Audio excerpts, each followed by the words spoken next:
It's 6 p.m. on Tuesday here in Korea. Thanks for tuning in. I'm Hwang Sung-hee. And these are the top stories we're following at this hour. President Park Geun-hye expressed her gratitude that labor and management representatives reached a landmark agreement and pledged to take the initiative in creating a fund to boost youth employment. And President Park's comments come as representatives of labor, management, and the government passed the deal in a unanimous vote earlier in the day, finalizing months of arduous negotiations. As North Korea hints at a long-range rocket launch ahead of a key political anniversary next month, it also mounts threats of a possible nuclear test. President Park Geun-hye says the latest agreement among labor management and the government is a significant step forward for much-needed labor market reforms. She also plans to start a fund aimed at creating more jobs for young people. Our Hwang Sung-hee starts us off. At a cabinet meeting on Tuesday, President Park Geun-hye hailed a landmark deal reached among representatives from labor unions, employers, and the government. 이번 대타협은 저성장과 고용 창출력 저하라는 위기 상황을 극복하고 새로운 일자리 창출 기반을 마련하기 위해 선제적으로 노동시장 개혁을 추진하기로 했다는데 큰 의미가 있습니다. The agreement covers contentious issues like adoption of a so-called wage peak system, which gradually cuts salaries for senior workers to free money for younger ones, and revising the country's labor law to make it easier for employers to lay off underperforming workers. Addressing concerns that some companies may take advantage of the relaxed regulations, President Park vowed to ensure that the deal would not lead to easier dismissals of employees. At the same meeting, the president introduced a plan to create a fund to boost job creation for young people. We will create a fund called Youth Jobs Fund or Youth Hope Fund that will provide more opportunities for young people.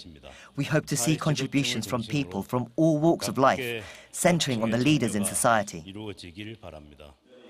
An official at the presidential office said the fund will be based solely on donations, leaving open the possibility that President Park could be the first donor to the newly created fund.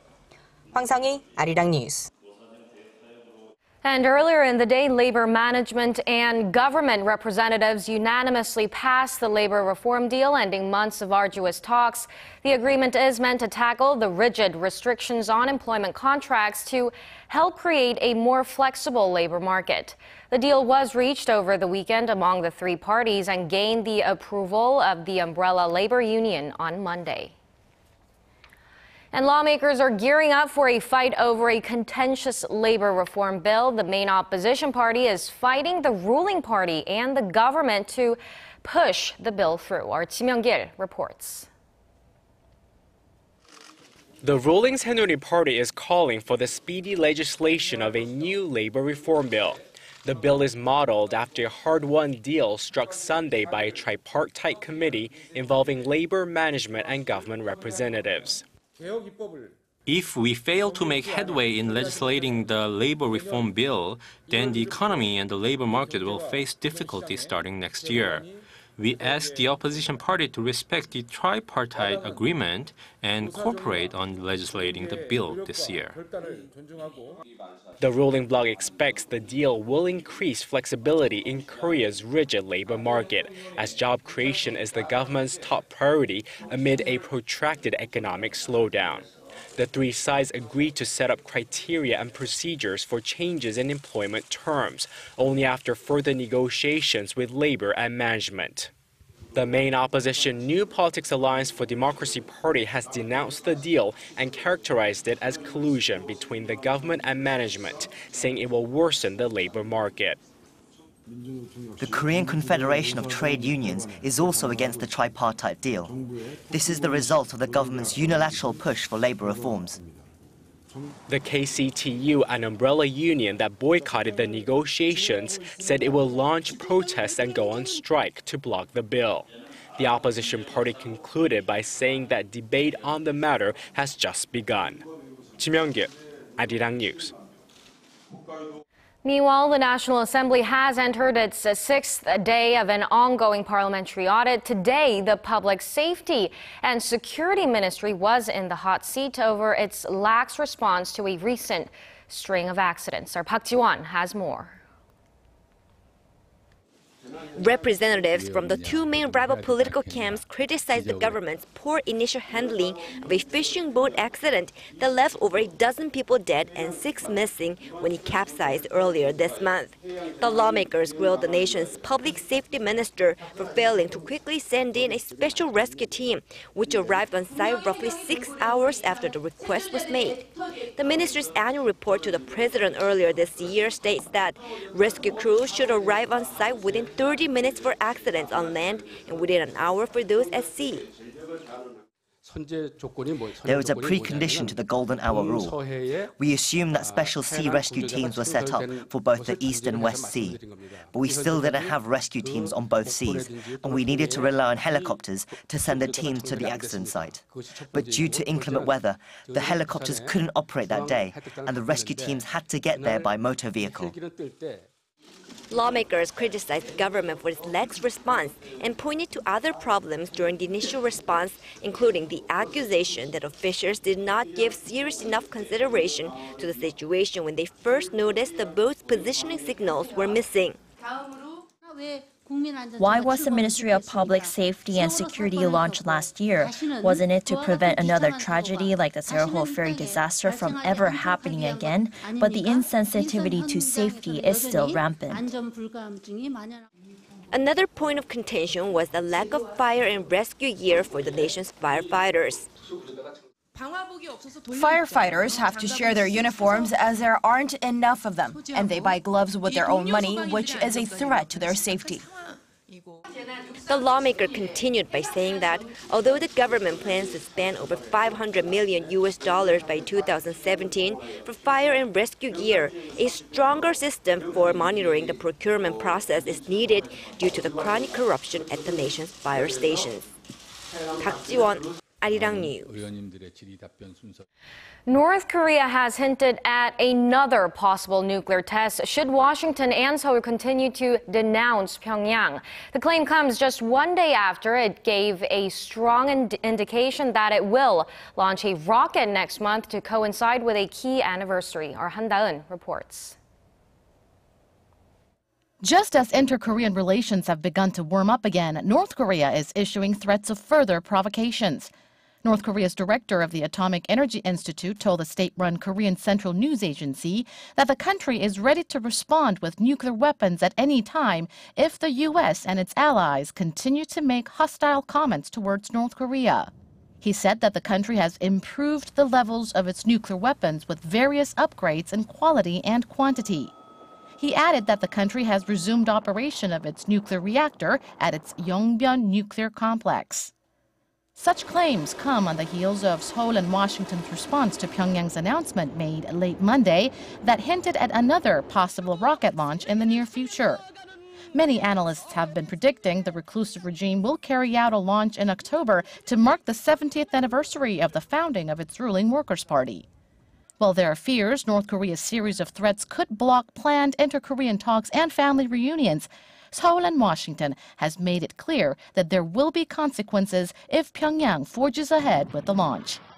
So any satellite launch using ballistic missile technology would be a clear violation of those resolutions.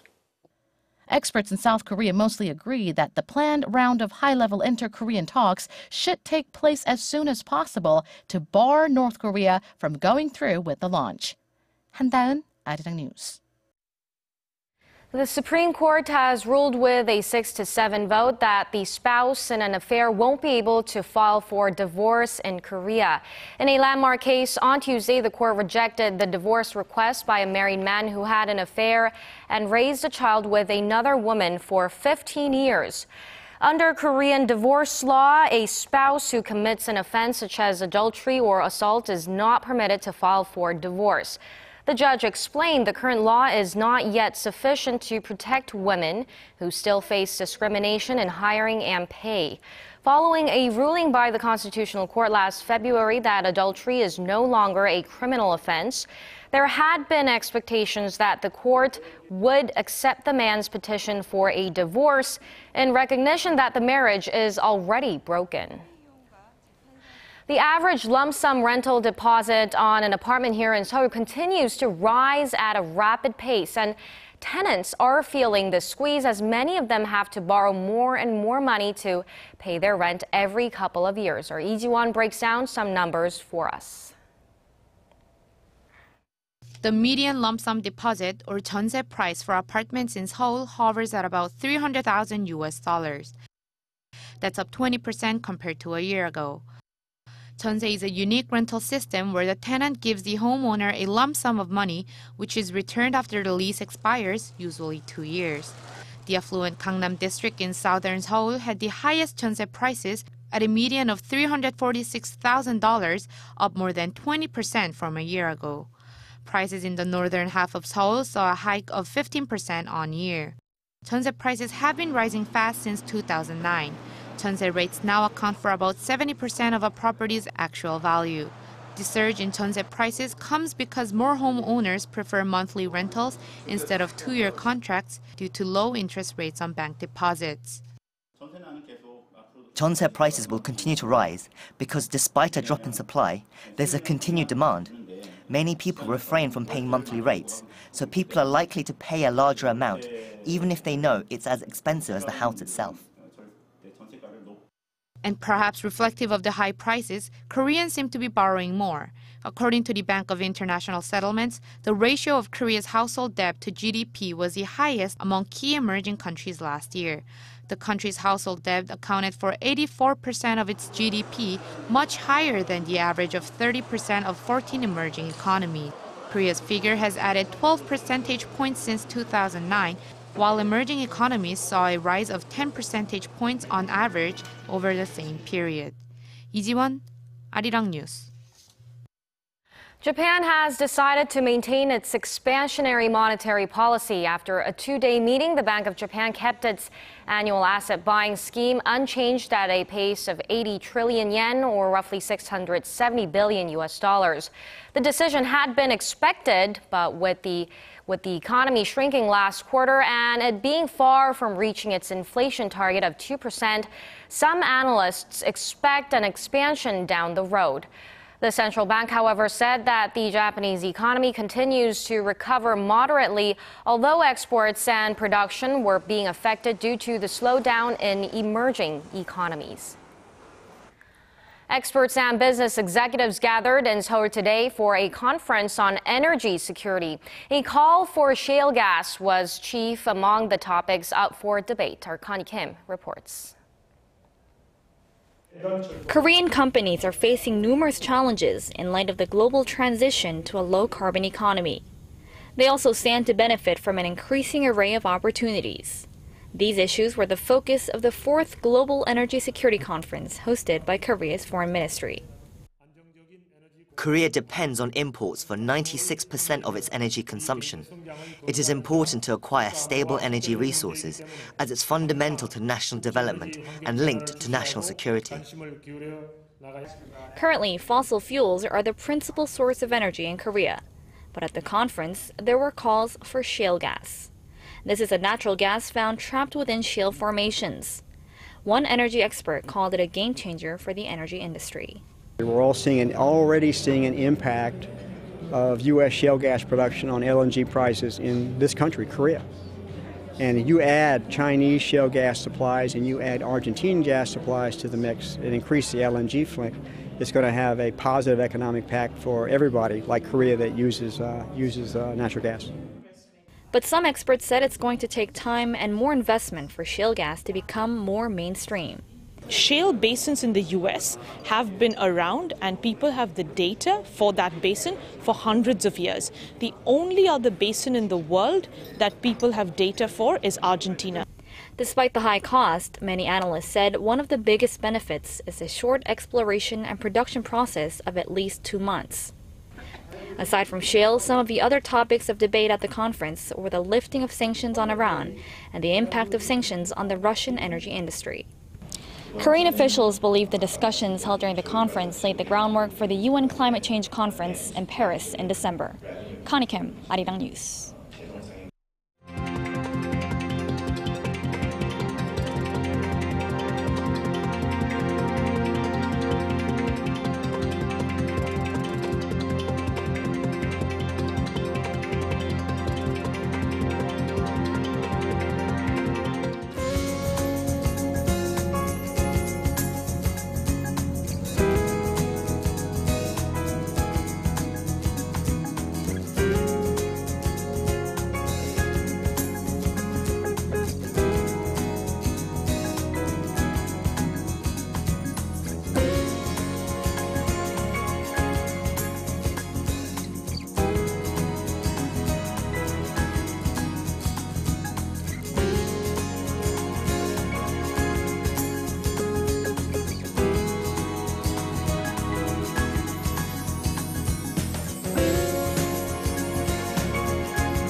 And that brings us to the end of our newscast. More updates coming up at 10 p.m. Korea time, so stay tuned and goodbye for now.